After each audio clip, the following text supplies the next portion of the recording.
Thomas Caldwell didn't even let her finish stepping down from the wagon. He looked at her, really looked, the way a man appraises stock at auction, and something in his face closed off like a door bolted from the inside. Clara Whitmore still had one foot on the iron step when he said it, loud enough that the 3 men outside the trading post heard every word. Send her back. Not hello. Not welcome. Not even the plain decency of letting her stand on solid ground before he decided her fate.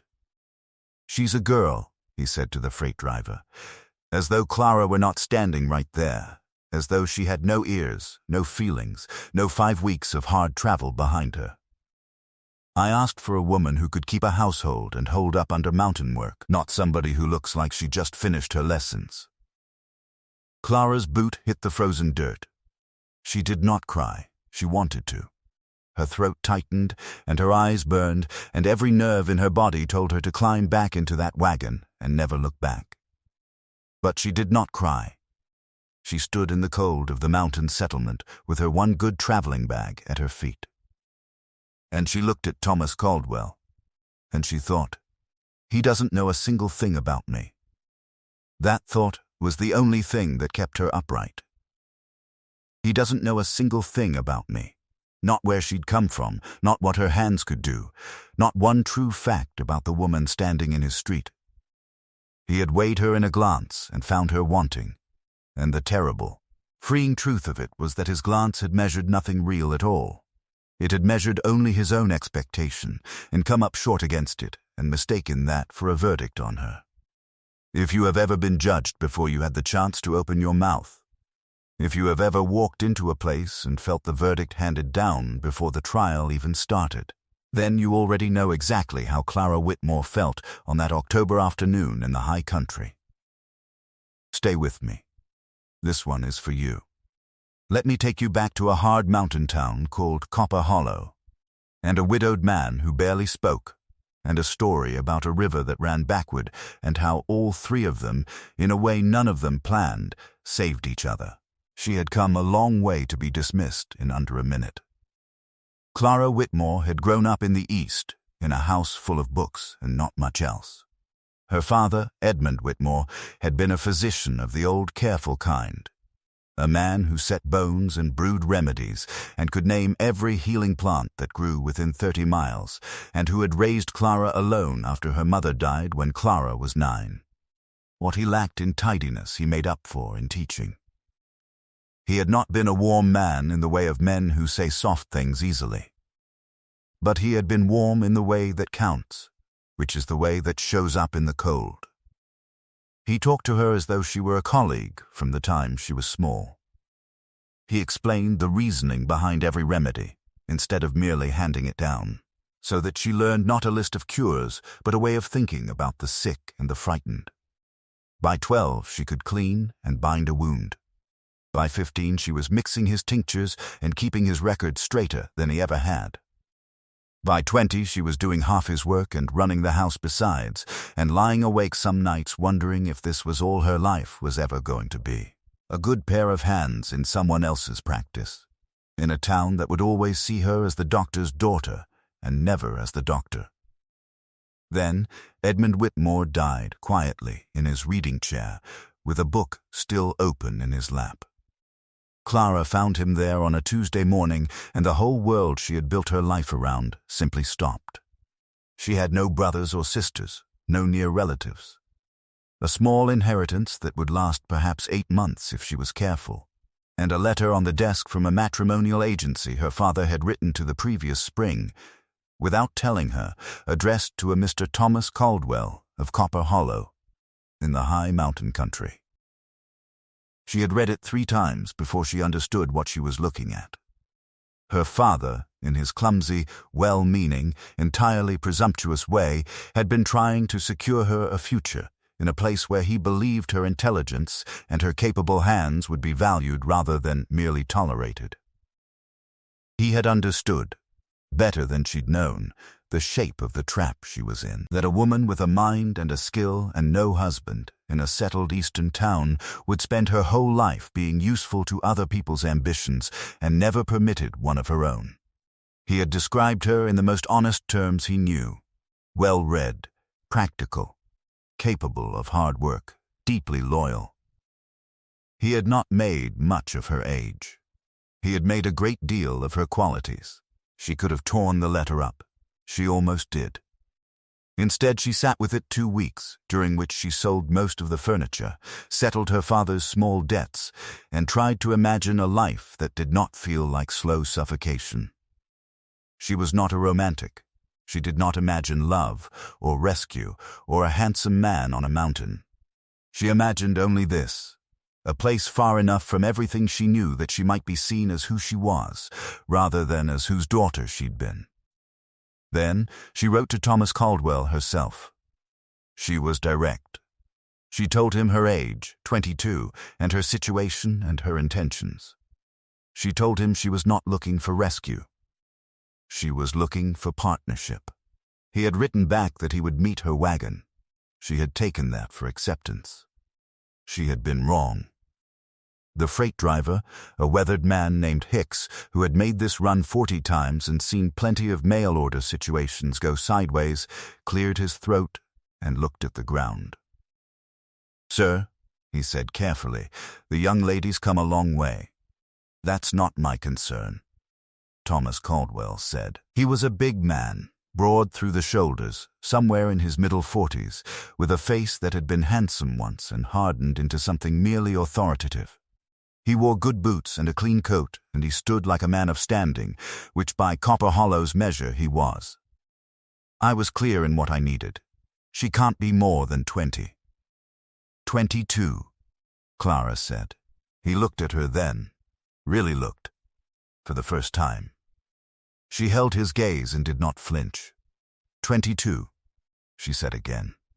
I told you as much in my second letter. You wrote back. Which means either you didn't read it, or you read it and decided it didn't matter. Either way, Mr. Caldwell, that speaks a good deal more about you than it does about me. A silence settled over the frozen street that felt like a held breath. The 3 men by the trading post had stopped pretending to work. A woman in a gray coat on the far boardwalk paused with a basket on her arm. Even the horses at the rail seemed to still. Thomas Caldwell's jaw tightened. It was not quite fury. It was something colder, the look of a man who has decided a problem is beneath his attention. Miss Whitmore, I don't think you understand what life up here requires. Then explain it to me. This isn't a parlor debate. No, she said, it isn't. So stop treating it like one, and say what you mean.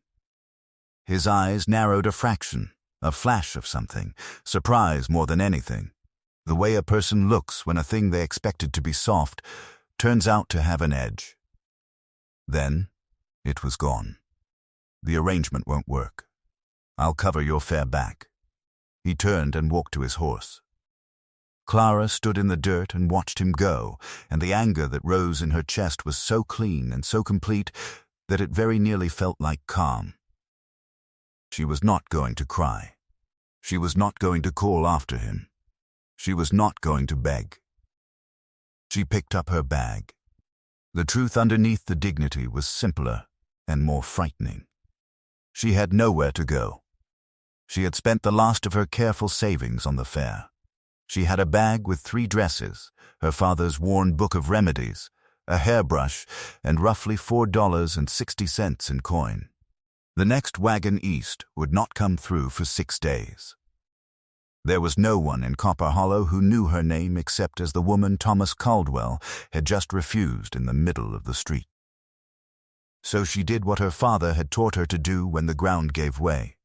List what you have, he used to say, not what you've lost. She had $4.60. She had a mind that worked and 2 hands that knew healing. She had 6 days. And she had nowhere yet to be humiliated in, because she had not yet been anywhere. That last one was almost funny. She walked to the boarding house, a 2-story building with a hand-painted sign, and asked, without preamble, what a room cost. $1.50 a night, said the heavy-set man at the desk, who already knew who she was, because in a town that size the gossip outran the wagon. 4 nights and meals would clean her out entirely. She took a room for the one night, and asked if there was any work to be had in town. Paying work, she was willing to do most things. He stared at her the way people stare when reality does not match what they expected.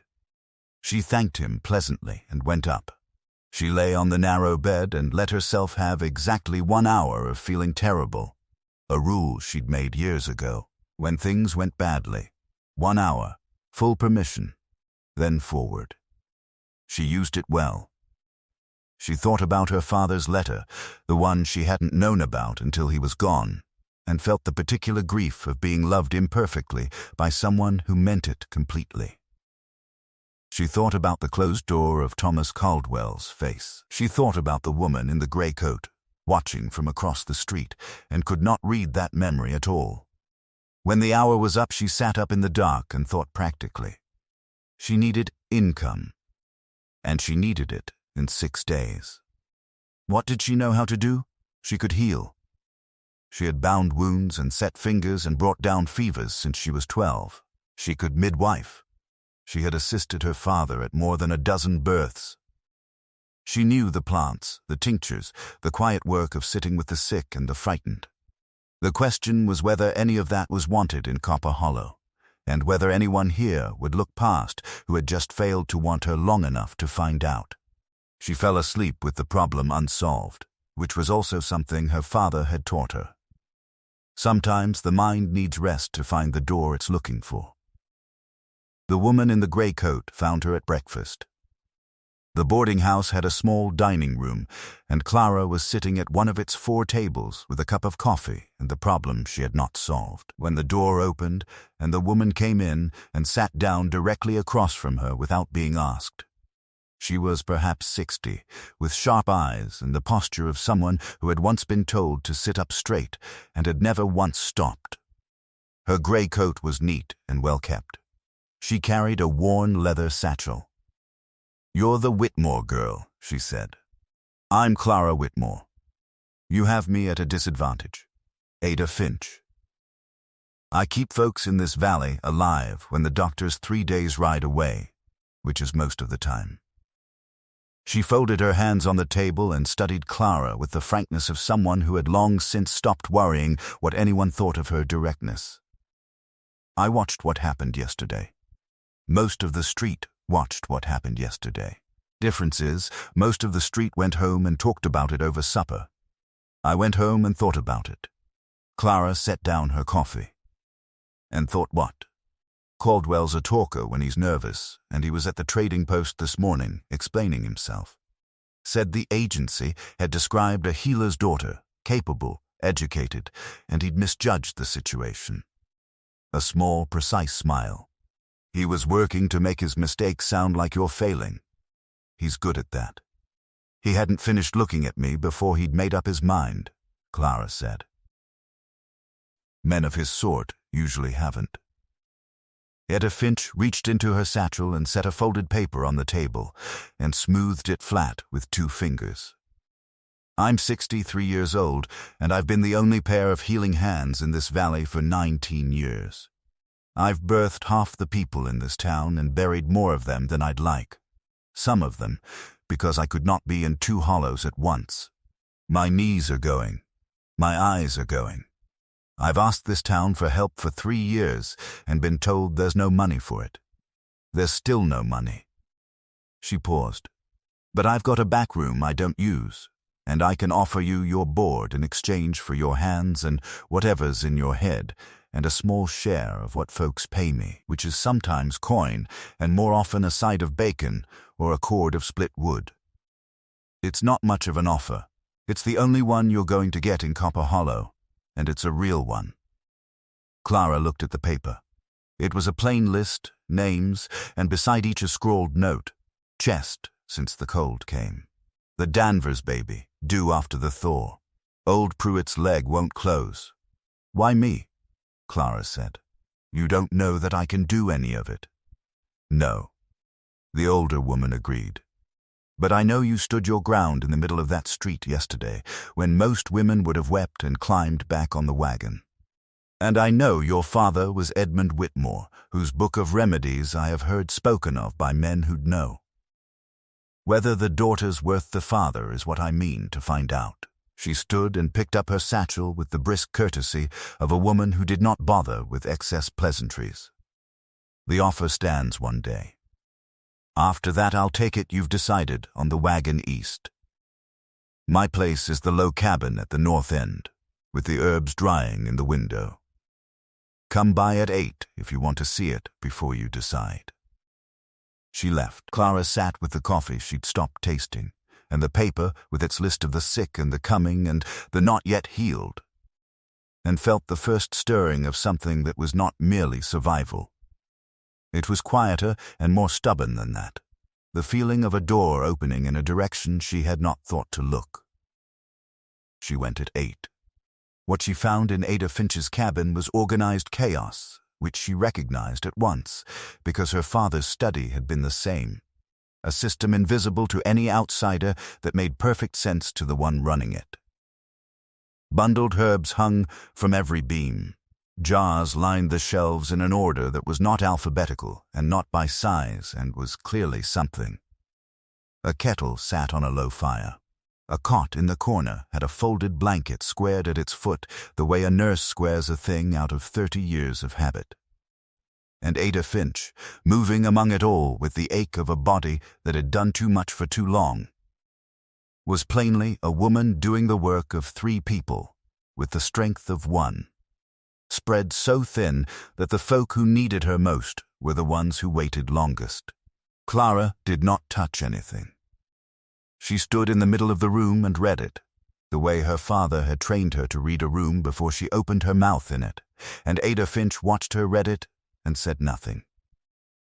Because a person's first minute in a sick room tells you most of what you need to know about them, and Ada was a woman who paid attention to first minutes. "Your chimney draws poor on the north wind," Clara said finally.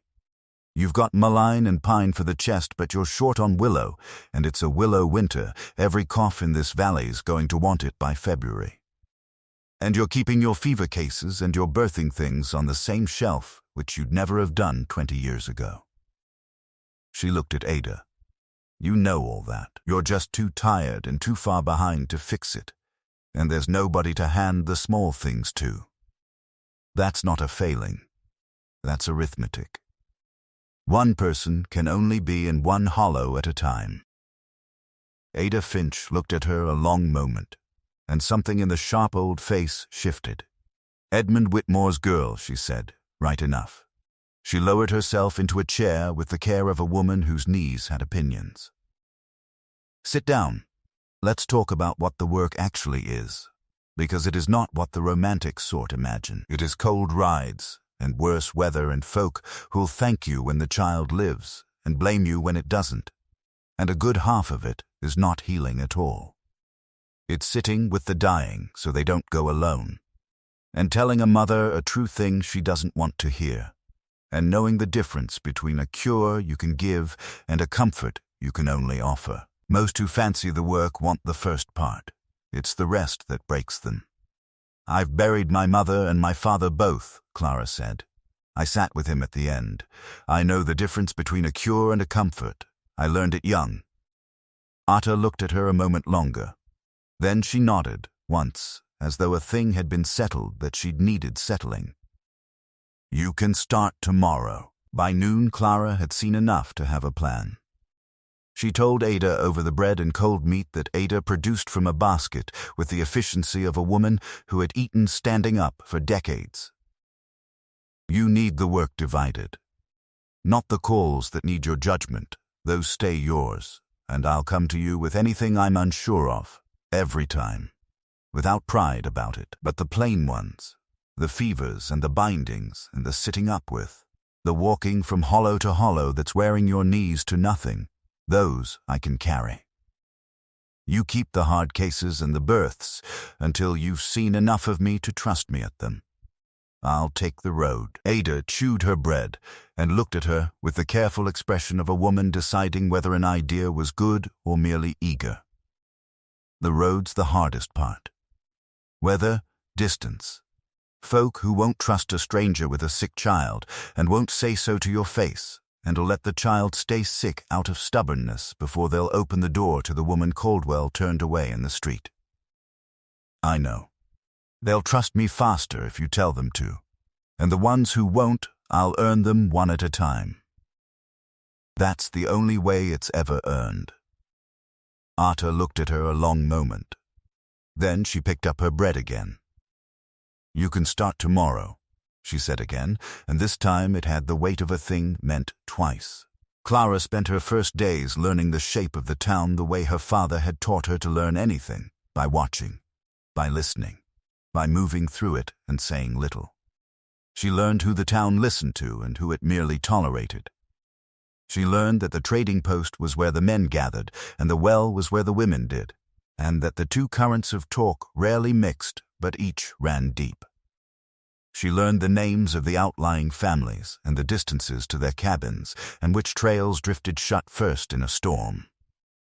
She knew, building a map, not of the land which she'd learn with her horse, but of the town which she could only learn with her ears. What she learned about herself was not entirely encouraging. Caldwell's version of things had gotten there before her, that the agency had sent an unsuitable girl, too young and too bookish, and that Caldwell had done the sensible thing. In that telling Clara was an unfortunate, not a person who had been publicly shamed. People felt sorry for her the vague, distant way they might feel sorry for bad weather.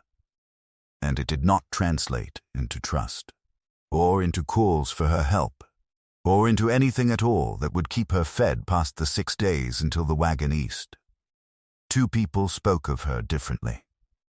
One was Ada Finch, who told the valley plainly that she had taken on a helper and expected her helper to be given the same trust she was given herself.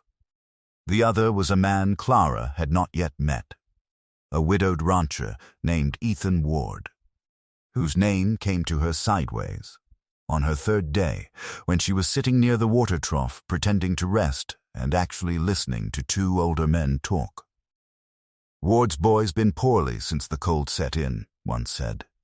Ada's sending the new one out to see him. Ward know about that? She told him. Said he was relieved. Boy's not been right since Eleanor passed. Ward's doing his best, but he's one man doing 2 people's work. And it shows. And that boy don't speak at all no more, hardly. She did not know who Ethan Ward was. She filed the name the way she filed most things, carefully, without forcing it into a shape before she understood it. She rode out to the Ward ranch 2 days later, a mile and a half up a hard trail, to see about a 7-year-old boy with a cough that would not clear. What she found was a lean, dark-haired man of about 35, going gray at the temples, with the kind of build that comes from work rather than want, who met her at the door with his hat in his hands and the posture of a man who is not comfortable needing anything from anyone. Miss Whitmore, I'm Ethan Ward. This is Noah. The boy sat by the stove with his hands folded and his eyes on the floor, in the specific way children sit when they are waiting to be disappointed. Clara had worn that posture herself, in the years after her mother died, sitting in rooms where she never quite knew the rules. She knew it from the inside. The cough was nothing dangerous, a rattle in the chest that a steam of pine and mullein would loosen inside a week. She could have said so, and left. Instead, she crouched down to the boy's level, so she was not a tall stranger looming over him, and she did not ask him how he felt, because she could see nobody had asked this boy a real question in a long while and gotten a real answer. She had learned that from her father, who used to say that half of healing a frightened person was making the room safe enough for them to tell you the truth, and that the other half was actually listening when they did. I'm going to tell you something to do with the steam, she said, and while it works, I'm going to tell you a story. But I warn you, I never finish my stories the same way twice, and about halfway through I'm going to stop and ask you what happens next. So you'd best listen close, because I'll need your help to get to the end of it."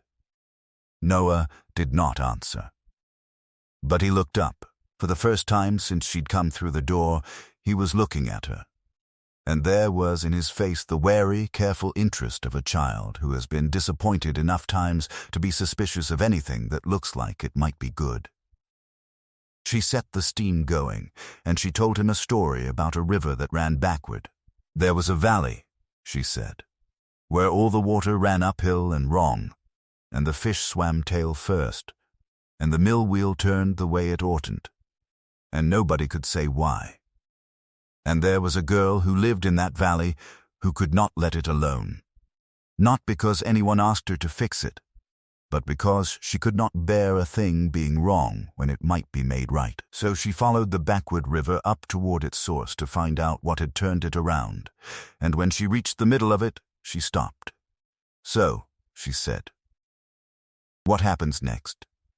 She's followed the river a long way up, and the water's running the wrong way past her feet the whole time, and she comes around a bend, and what does she find?" The boy looked at the floor a long moment. His hands worked in his lap. And then, in a voice barely above a whisper, she finds the reason. Something stuck. Something got put where it shouldn't be. "That's exactly right," Clara said, as though it were the most ordinary thing in the world, and did not make a large thing of it, because she had learned from her father that the moment you make too much of a frightened person's first offering, they pull it back like a hand from a flame. Something stuck. Something got put where it shouldn't be, and until somebody moves it, the whole river's going to keep running wrong. She rose and covered the last of the steam. But we'll find out what she does about it another day. Some things can't be hurried, not a cure and not a river. Steam his chest morning and night, Miss Ward, and I'll come Thursday to see how the cough's settling." She had not planned to come Thursday. The cough did not need a Thursday. But she had seen a boy pull 3 sentences up out of 18 months of silence, and she was not going to leave that river running wrong either. Ethan Ward walked her to her horse. He was quiet in a way that was not unfriendly. A man who had learned to be careful with words, she thought, not for want of them, but because he'd found them unreliable in the moments that mattered. "He hasn't said that many words together since his mother passed," Ethan said. 18 months. He said it plainly, without performance, the way a fact is stated when it has been lived with long enough to lose its shock and not yet lost its weight. "I've tried. God knows I've tried. But I'm not. I was never the talker. Eleanor was. I'd sit across from him at supper, the two of us, and I'd not have the first idea how to open him, and the quiet would just sit there between us getting heavier. And then a stranger walks up my trail about a cough and does it in one afternoon. I didn't do much," Clara said honestly. "Mostly I just made it safe to try." He wanted to talk. He was only waiting for a way in that didn't cost him anything to take.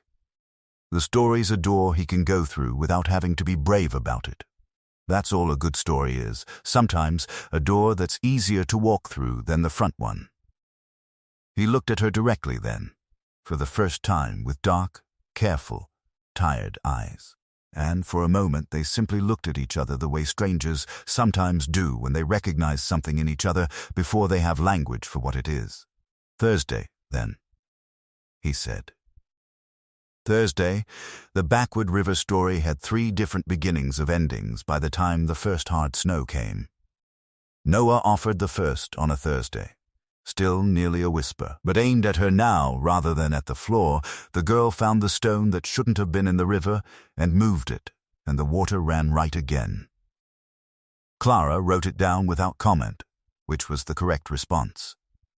She left the story open on purpose, unfinished, because an open story kept a child coming back. They needed to know how it ended, even when they pretended not to care. And Noah Ward, who had stopped caring about most things when his mother died, cared about this. She could feel it. She came every week, and then more than every week, because the cough was long gone, but the visits were not really about the cough anymore, and both she and Ethan Ward had quietly stopped pretending they were. He took to walking her to her horse, then to keeping coffee hot on the stove for when she came in cold off the trail, then to finding, each Thursday, some small reason the ranch needed a healer's eye, a hand cut on wire, a horse gone lame. A question about a poultice that could have waited but somehow always came up on a Thursday. She saw through every one of them and let each one pass, because she was finding her own reasons to make the ride, and it seemed only fair. He listened when she talked, actually listened, with the whole of himself, which she had come to understand was rarer in a man than any handsome feature, and remembered, a week later, the small things she'd said, and asked after it. So she knew it had gone in and been kept. She told him once, without meaning to make anything of it, about her father, about the coffee cups he never washed, and the way he'd once lost a whole winter's careful notes because he'd used them to mark his place in a book and then lent the book out. Ethan had laughed, a short, surprised, rusty sound, like a thing that had not been used in a while, and a week later, unprompted, asked whether she'd ever gotten the notes back. She hadn't. But that he'd remembered to ask sat with her the whole ride home. She found out about the wool socks in November. Noah walked to no school. There was none up here worth the name. But he did his chores in the cold and his feet were forever soaked. And Clara had taken to carrying a dry pair in her bag and setting them by the stove when she came, never making a thing of it, just leaving them where his feet could find them. Ethan found out, and the next Thursday there was a paper-wrapped package on the table. 3 pairs. Wool, didn't know the size, he said. Guessed, and the thing she noticed, the thing she could not file away as neatly as she filed most things, was that he was not embarrassed by the gesture, the way most men were embarrassed by any small tenderness, covering it with gruffness or a joke. He simply stood with the stillness that was how he occupied space, and waited for her to say thank you, and let it be what it was. He talks more, Ethan said one evening, turning his hat, since you started coming. Tells me the story at supper, the whole of it, and then asks me what I think happens next, and I never have the first idea, and he looks at me like I've disappointed him, and then he tells me what he thinks happens next. A pause. Eleanor was the talker. After she passed it went quiet, and I didn't know how to fix it. Told myself some things just stay broke. He looked at the fire. I'm not saying you fixed it. But it's less quiet. The house is less quiet. He stopped, and did not finish, and turned the hat again. She did not say anything to that, because there was nothing to say that wouldn't either diminish it or make it larger than he seemed to want. She just nodded, and he seemed to find that enough, and they sat a while in a quiet that was not heavy at all. That was, she realized on the ride home, the most comfortable silence she had shared with anyone since her father died. The trouble, when it came from the town. Copper Hollow had a council of sorts, a handful of men who ran things because they always had.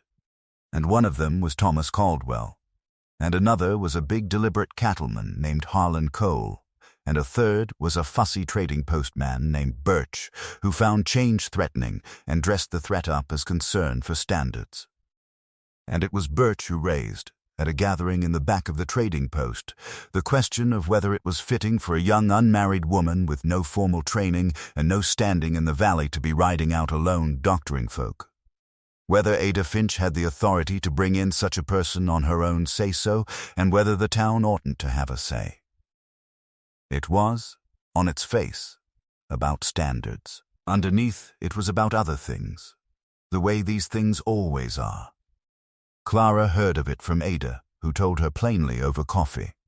They can make noise, Ada said. Enough to scare off the timid folk who might have called on you. What they can't do is stop me naming my own helper. There's no law in Copper Hollow says a healer can't take an apprentice. Birch knows it. He's not really after you. He's after leverage, and you're a handle he thinks he can grab. Leverage for what? Ada looked at her a long moment. That, she said, you'll have to ask Ethan Ward. Clara asked him the next Thursday, at the table, with the lamp low and Noah asleep in the next room. Cole wants my East water, Ethan said. He did not dress it up. There's a spring and a run on the east end of my land that Cole's cattle have watered at for years, back when it didn't matter whose line it fell on. Now it matters. There's a boundary in question, a survey never properly done, and if it falls the way I believe it does, that water's mine. And Cole pays me for it, or moves his herd. If it falls his way, he takes it for nothing. He turned his cup. Eleanor and I started to push that survey before she passed. I let it go after. Didn't have the heart. Cole knows that. He's been leaning on me a year to just let the whole thing lie, and when a man can't get at you straight on, he looks for the soft places. Birch does Cole's leaning for him in town. And you. He stopped. And I'm a soft place, Clara said. Because you'd defend me. And if Cole can make defending me cost you, he thinks you'll trade the fight over the water to keep the peace. Ethan looked at her with something that was almost, but not quite, a smile, the nearest thing to one she'd seen from him. You put things together fast. My father used to say, if you don't know the room, you don't know the argument. She turned her own cup. So, let's know the room.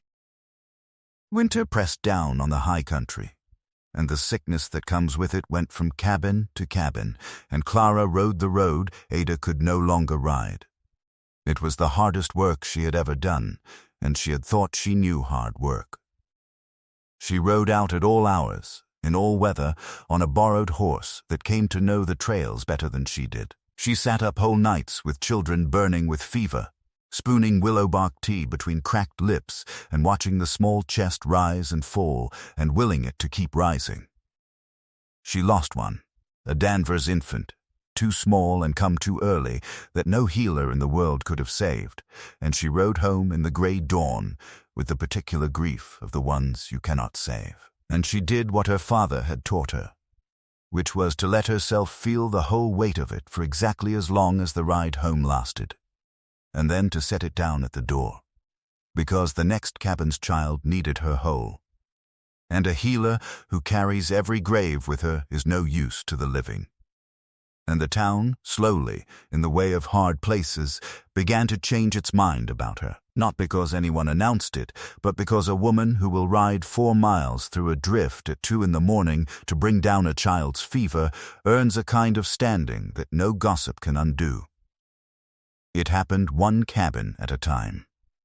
A father who had not wanted to open his door to the woman Caldwell turned away, opened it at midnight, because there was no one else, and watched her work over his son till dawn, and by morning had become, without quite meaning to, someone who spoke of her differently at the trading post.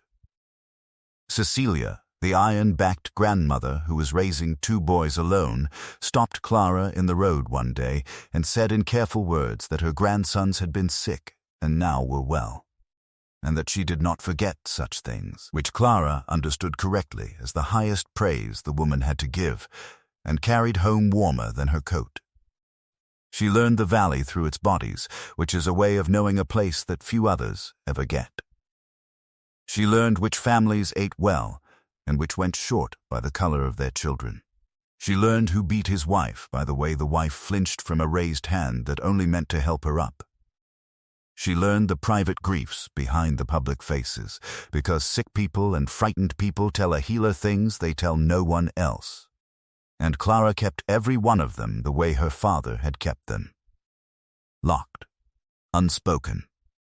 A trust that was the truest part of the work. By midwinter she knew Copper Hollow better, in the ways that mattered, than men who had lived in it 30 years. And Copper Hollow was beginning, cabin by cabin, to know it needed her. But the council question did not go away. It gathered itself over the cold weeks and came back with more weight. A formal thing now. A meeting called. at which the town would decide whether Ada Finch's arrangement would be allowed to stand, or whether Clara Whitmore would be told, officially, that Copper Hollow had no place for her. And it was Thomas Caldwell, of all people, who came to warn her of it. He came to Ada's cabin on a gray afternoon, hat in his hands, filling the low doorway. Clara met him with the cold civility of two people who had agreed through mutual silence to pretend the thing in the street had not happened. Miss Whitmore. He turned his hat. The meeting's set for Friday. I came to tell you because he stopped and started again, which she was learning was a thing his kind did when the words cost more than usual. Because I've watched what you've done this winter. I sat a table in October and decided what you were in under a minute. And I was wrong, and I've had to watch the whole valley learn it while I sat with the shame of having been first to get it wrong. He looked at her directly. Birch means to put you out. Cole's behind him, for reasons that have nothing to do with you. I mean to vote against them, but I wanted you to hear it from me first. And I wanted to say the other thing to your face, where it belongs. I judged you before I knew you. That was a small thing to do, and I'm sorry for it. Clara studied him. The closed door of October was gone from his face, replaced by something that cost him more and served him better. Why the change? She said. I watched that ward boy say 6 words together at the trading post last week. To me. A boy who said near nothing to anyone since his mother died. He turned the hat. I know his father. I know what that silence has cost them both, and I came to understand that whatever's happening up at that ranch and out on that road you ride, it isn't the thing I decided it was in October. A pause. You were different than I judged. You've been different than I judged since the day you got down off that wagon and told me it spoke more about me than about you. Something that was nearly rueful crossed his face. It did too.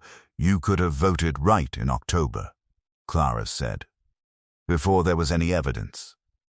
Yes, he said. I could have. I didn't. I don't ask you to give me credit for what I got wrong. I'd only ask you let me be some use in setting it right. He put his hat on. Friday, say your piece plain. Let the folk you've doctored say theirs. Birch has never in his life won an argument he had to make in front of people who'd already made up their minds the other way. The meeting was held on Friday in the back of the trading post, and it did not go the way Birch had planned. He opened with the formal language he loved, standards, propriety, the fitness of an untrained girl to be trusted with the valley's sick. Ada Finch answered him plainly, without a shred of defensiveness, because Clara had asked her to be plain, and defensiveness implies there is something to defend. She laid out the calls Clara had answered. The fever's broken, the wounds closed, the nights ridden. Birch asked whether Clara had any formal training, any credential, any standing. Ada said she had the training of a physician's daughter, and 19 years of Ada Finch's own trust. And that results spoke louder than paper. Birch said results remained to be seen, and then the door at the back opened, and the folk Clara had doctored came in, not summoned, not organized, just come, and stood along the wall in the quiet way of people who mean to be counted without making a demand. Cecilia, in her permanent black, sitting very straight, her 2 grandsons beside her scrubbed and solemn. A rancher whose hand Clara had saved from the rot when it had gone black at the edges, and Ada herself had said it might have to come off. A young mother whose first birth Ada and Clara had brought through a hard night when the baby had come turned wrong, and Clara's small hands had done what Ada's arthritic ones no longer could. A father who had buried a child the winter before Clara came, and had not buried one since. And they said, one by one, in plain hard words, what she had done. The mother stood up with her living child on her hip and said only, "She's why I've got this one," and sat down, and did not need to say more. Cecilia said her grandsons had come home well when she had feared to bury them the way she had buried their mother, and that she had come from a place where a healer would not have crossed the valley for children like hers, and that Copper Hollow had turned out to be different, and she would not stand by and watch it decide to be the same. The rancher held up a hand that still had all its fingers, worked them once in the lamplight so everyone could see them move, and put it back down, and that was his whole speech, and it was enough. Birch tried to talk over it. "This is sentiment," he said, "not a qualification. Any of us can feel grateful." "That's not the question before, it's exactly the question," Ada Finch said, and her old voice cut through his like a blade through cheesecloth. "You asked was she fit to be trusted with the valley's sick. There's your answer. Standing along that wall, breathing, you want a paper. I've got a room full of people who'd be in the ground without her, and not one of them's going to be impressed by a paper." And then Ethan Ward, who had come and stood at the back with his hat off, said the thing that ended it. "My boy stopped speaking when his mother died," he said, into a room gone quiet. 18 months of near silence. "I'm his father, and I couldn't reach him. I tried everything I had, and I had nothing that worked." He turned his hat once in his hands, slowly, and every eye in the room was on him, because Ethan Ward was not a man who made speeches, and the town knew it, and the strangeness of hearing him say more than 10 words together held them still. "This woman came up my trail to see about a cough, and stayed to tell a story, and my son talks now. At supper. About rivers. He argues with me about how the story ends." His voice was steady, but there was something under it working hard to stay steady. "I don't know what the council calls that. I call it the most healing I've seen anybody do in this valley, and it didn't come out of a poultice. You want a credential. I've got a 7-year-old at home who's the credential, and he's worth more than any paper Birch can wave. Put her out of this town, and you don't just lose a healer. You put out the one light that's come into more than one dark house up here since she got down off that wagon." He put his hat back on. "That's all I've got to say. I expect it's more than you've ever heard me say at once, which ought to tell you something too." Birch looked around the room and found no ground under him. He looked to Cole for support, and Cole would not meet his eye. And he looked to Caldwell and found Caldwell looking back at him with a plain steadiness that offered nothing. The vote, when it came, was not close. Cole voted against, looking at his hands, casting his obligation rather than his conscience, and not pretending otherwise. Caldwell voted for her without hesitation.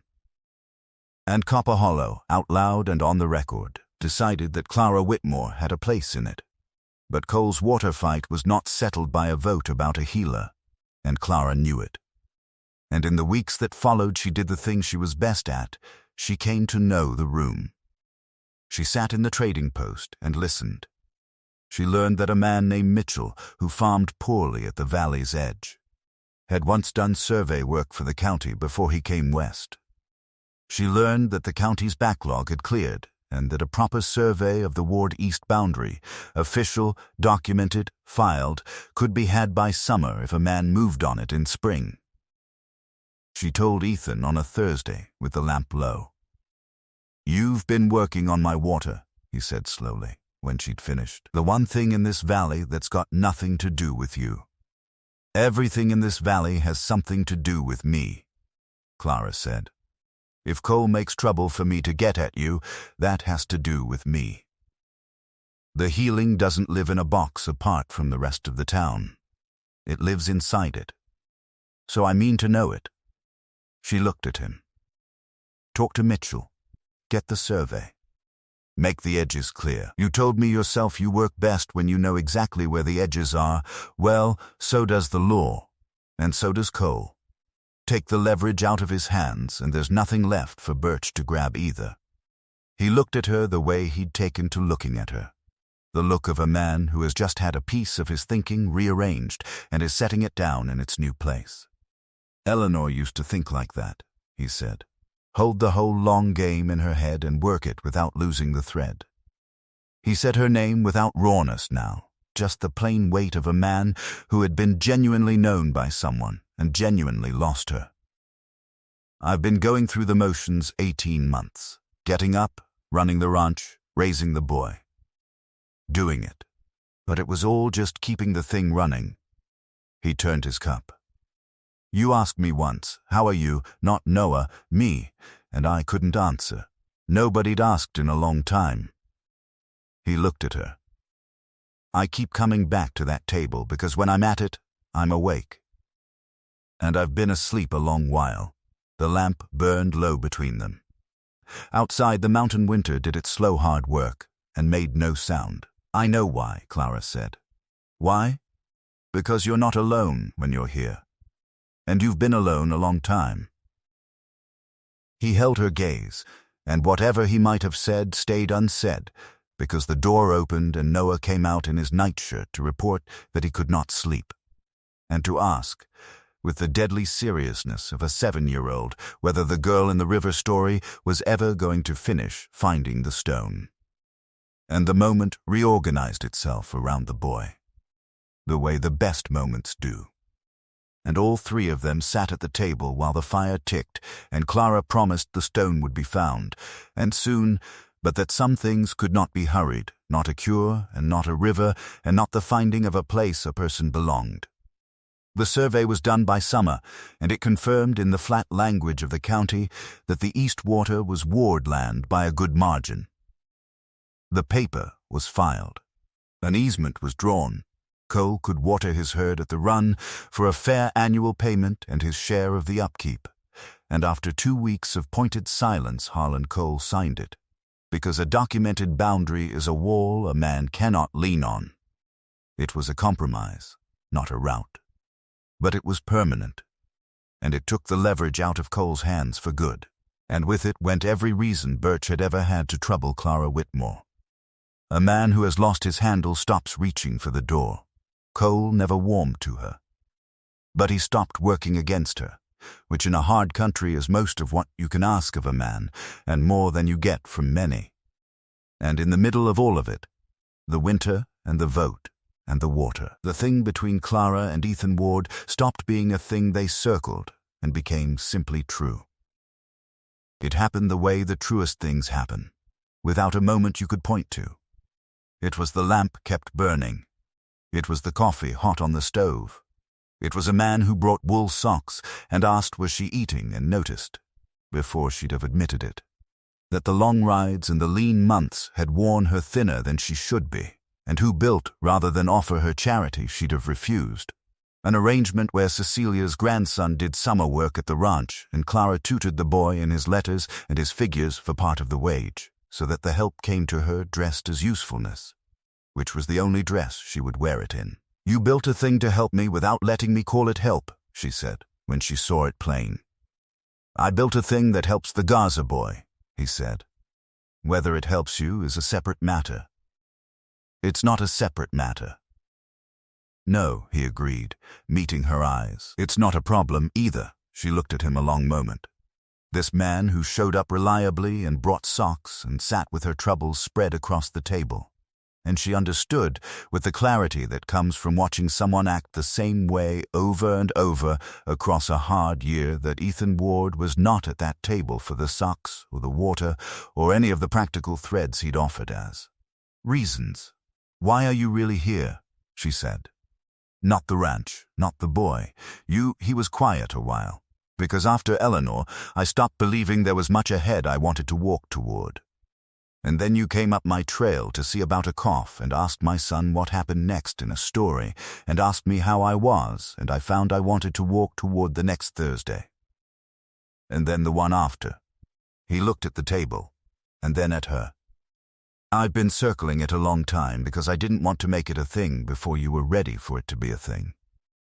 Clara Whitmore, who had come to this valley with $4.60 and a rejected future, looked at this man who had been performing a life since his wife died and was only now, slowly and imperfectly, feeling his way back toward living one.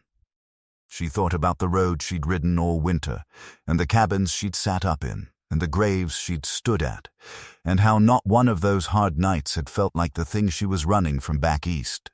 That slow suffocation of being useful to everyone and known by no one. Up here she was known. This man knew her. It had cost her nothing to be known by him, which she had not understood until now was the rarest thing of all. "I've been ready since November," she said. "I know," he said. "I've been working up to it. I'm slow at the things that matter. Always have been. Eleanor used to say I'd think a thing to death before I'd say it, and she wasn't wrong, and I've thought this one near to death, and I'm done thinking it." He looked at her steadily, with none of the old careful guard in his eyes. "I don't want the next Thursday. I want all of them. That's the plainest way I know to say it, and plain's the best I've got." "I know that too," she said. "It's why I'll say yes." They married in the spring, when the pass opened and the high country went green to the ridgeline. It was not a large gathering. The valley folk, Ada Finch in a grey coat that had seen every wedding and funeral in Copper Hollow for 20 years, Cecilia in her black, and Thomas Caldwell near the back, who had grown over the winter from the man who'd refused her in the street into something the town had not expected, and neither had she, a friend and a useful one. Because a man like Caldwell, once he'd revised a position, revised it all the way and did nothing by halves. Noah stood beside his father in a good shirt, grave with the weight of the office, having appointed himself to a role in the proceedings that no one had thought to give him and no one had the heart to deny. Clara wore a plain dress she had made herself, because she was still Clara Whitmore, and Clara Whitmore did not make a thing that could only be worn once. Ada Finch found her before the ceremony in the small room where she was waiting, and looked her over the way she looked over everything, head to foot, assessing. "I took you on because you stood your ground in a street," the old woman said. "I kept you because you turned out to be the best pair of hands to come into this valley in 40 years. I'll say the rest of it just once, because I'm not built for speeches, and neither are you." She paused. "When I go, and my knees say it's sooner than I'd like, this valley won't be without a healer. That's the first time in 19 years I've been able to say that, and it's worth more to me than you'll understand until you're my age. You didn't just find a place here, girl. You made sure the place goes on after you, too. That's the whole of the work. Everything else is just poultices." And then, because she was Ada Finch, and had reached the limit of what she could stand to say aloud, she straightened Clara's collar with one dry hand and went to find her seat. The Backwood River story got its ending that summer, and it was Noah who gave it, at the porch of the ranch that was now Clara's home too, on an evening when the mountain sky was doing the thing it did. Colors that had no names, going on longer than seemed possible. "The girl found the stone," Noah said, "and she moved it, and the river ran right again." And then he looked at Clara, checking, the way he still checked. And then she didn't leave.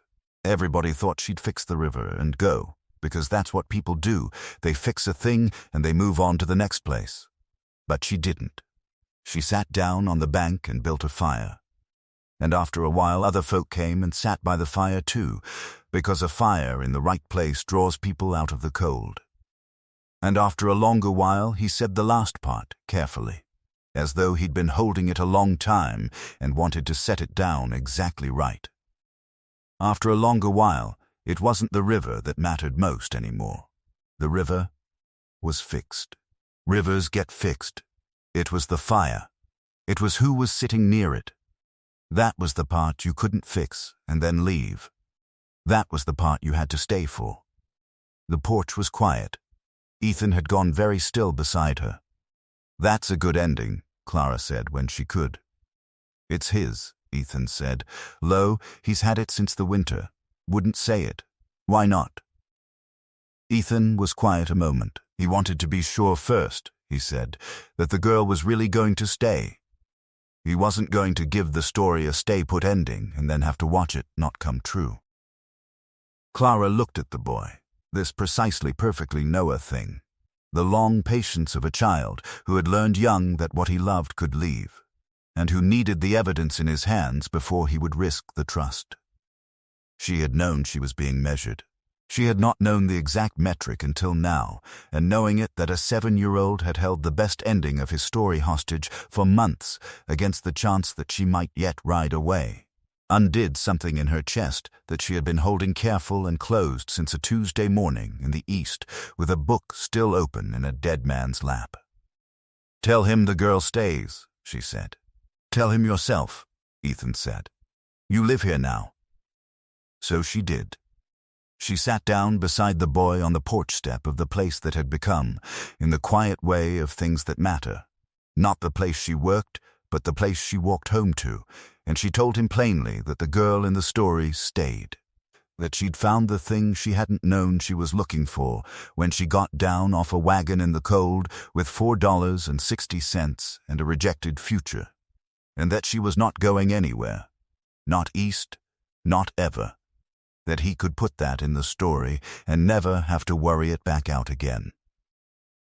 Noah listened with the grave attention he brought to important things, and nodded once, and then asked whether, since the girl was staying, they could name the fire in the story, because a thing you kept ought to have a name.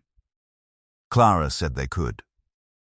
They named it Harold, for no reason either of them could ever afterward explain, and Harold the fire went into the story and stayed there, and that was that. What nobody tells you, what Clara had not known at 22 with her father's book of remedies and all her considerable intelligence, is that belonging is not a thing you find. It is a thing you build. You build it the way you build anything worth having, with imperfect materials and hard weather, making mistakes and adjusting and going on past the point where you were sure you should stop. Nobody hands it to you. Nobody can. The man who was supposed to give her a place had taken one look and refused her before her second boot hit the ground, and that refusal, which had felt in the moment like the end of everything, had turned out to be the door. Because a place that is given can be taken back. A place you build with your own 2 hands, cabin by cabin and fever by fever and story by story, belongs to you in a way nothing given ever could.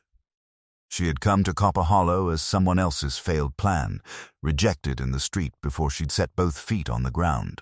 She had become, through stubbornness and steady hands and the decision made new every single day to stay, when leaving would have been easier, something the valley had not had before her and could no longer imagine being without.